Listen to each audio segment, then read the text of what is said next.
Assalamualaikum warahmatullahi wabarakatuh. Apa kabar kalian hari ini anak-anak? Bu Heni harap kalian semuanya sehat semua. Ya, masih dalam pembelajaran daring.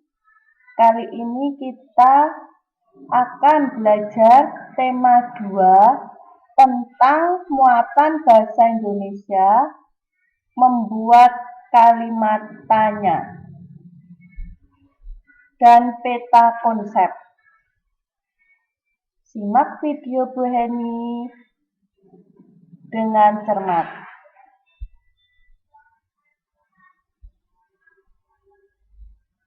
Yang pertama, kalimat tanya. Apa itu kalimat tanya? Kalau di dalam bahasa Inggris itu ada 5W 1H. Jadi rumusnya 5W 1H. Apa itu 5W? What? Apa? Why? Mengapa? Where? Di mana? When? Kapan? Who? Siapa? How? Bagaimana? 5W 1H. Kalimat tanya artinya kata yang dipakai dalam kalimat tanya untuk menanyakan sesuatu. Kalimat tanya digunakan untuk memperoleh informasi. Tadi apa saja macam-macam kata tanya? Ada apa, siapa, kapan, di mana, mengapa, bagaimana. Kalau di dalam bahasa Inggris rumusnya apa tadi? Iya betul, 5W 1H. What, why, where, when, who, dan how. Nah, kata tanya apa? Itu untuk menanyakan benda atau suatu keadaan. Apa kabarmu hari ini? Apa yang kamu bawa? Siapa? Untuk menanyakan orang atau pihak yang terlibat.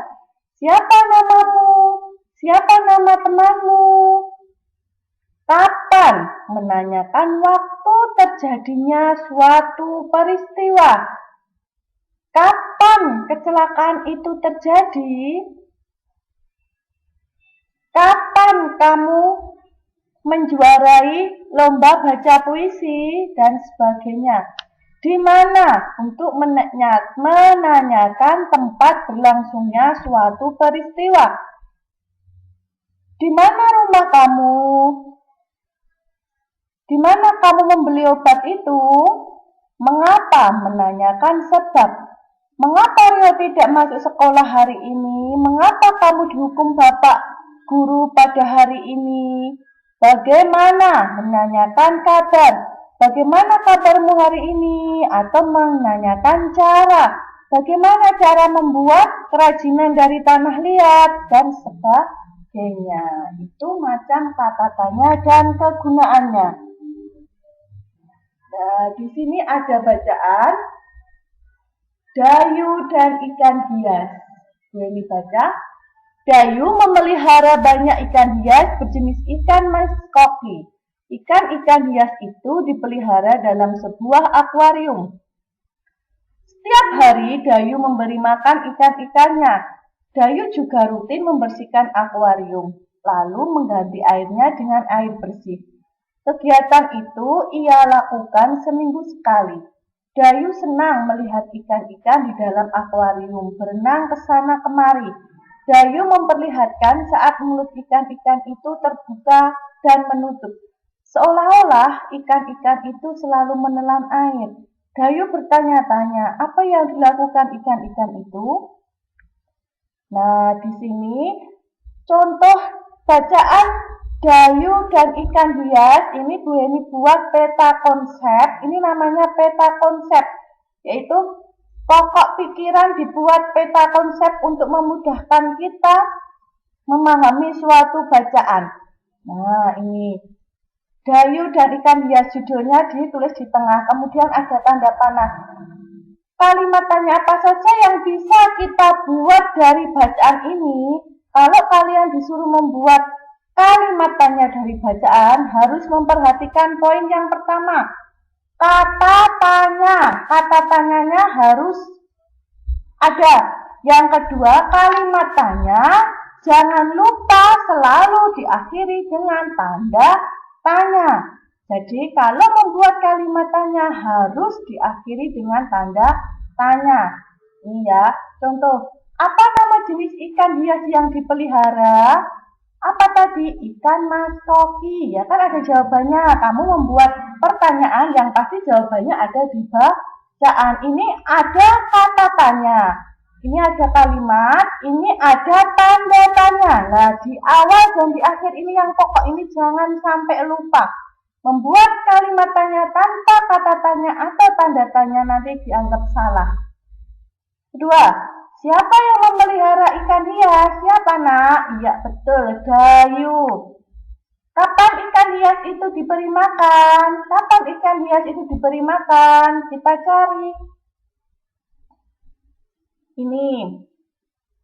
Setiap hari. Ya, jawabannya ada. Mengapa Dayu memberi makan ikan-ikannya setiap hari? Supaya tidak mati. Bagaimana gerakan ikan itu di akuarium? Gerakannya bagaimana? Di bacaan pasti ada jawabannya. Ini berenang ke sana kemari. Di mana ikan hias itu dipelihara? Di mana anak-anak? Di akuarium. Ya, pinter semua kalian. Jadi seperti itu ya, Nak. Kalau kalian disuruh membuat kalimat tanya dari bacaan yang diberikan oleh Bapak Ibu guru di sekolah, kalian buat yang mana jawabannya itu ada di bacaan dan menggunakan kata tanya serta diakhiri dengan tanda tanya. Apa saja ciri-ciri kalimat tanya? Ini kalian perhatikan. Kalimat tanya selalu diakhiri dengan tanda tanya. Kalimat tanya diawali dengan kata tanya 5W ditambah 1H. Kalimat tanya menggunakan partikel atau imbuhan kah. Apakah kalian sudah mengerjakan PR? Itu kalimat tanya.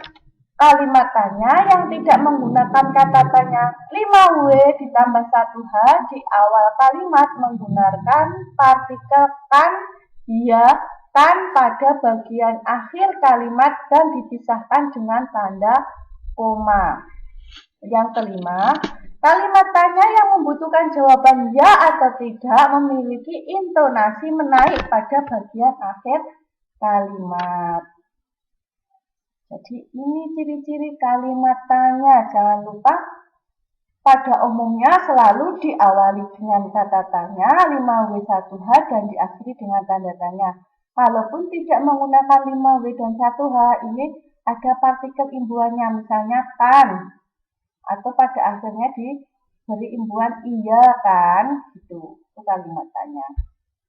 Nah, apa saja jenis-jenis kalimat tanya, anak-anak? Kalimat tanya itu ada 4 jenis. Yang pertama, kalimat tanya biasa. Biasanya digunakan dalam percakapan sehari-hari seperti kalian kalau bertanya dengan teman kalian, apakah kamu sudah makan? Nah, itu kalimat tanya biasa. Kalimat tanya konfirmasi. Kalimat tanya yang jawabannya ya atau tidak. Apakah kamu suka dengan buah ini, apakah kamu suka dengan makanan ini? Itu kalimat tanya yang membutuhkan jawaban ya atau tidak. Kalimat tanya retorik. Kalimat tanya yang sudah tidak membutuhkan jawaban karena penanya sudah tahu jawabannya. Yaitu kalimat tanya retorik. Kalimat tanya tersamar. Kalimat tanya yang tidak disampaikan secara langsung. Itu tersamar. Jadi tidak merupakan kalimat langsung, bertanya langsung, tapi ada perantaranya. Itu kalimat tanya tersamar. Nah, anak-anak, demikian penjelasan dari Bu Guru. Sekarang tugas kalian mengerjakan buku paket halaman 24, tema 2 ini ya, pastinya tema 2 dikerjakan di buku tulis. Jadi, kalian disuruh membuat peta konsep ditulis seperti itu, digambar seperti itu, kasih kotak-kotak, kemudian disuruh membuat kalimat tanya dari bacaan hari menanam pohon. Gitu nggih. Demikian. Wassalamualaikum warahmatullahi wabarakatuh. Semangat belajar anak-anak. Terima kasih.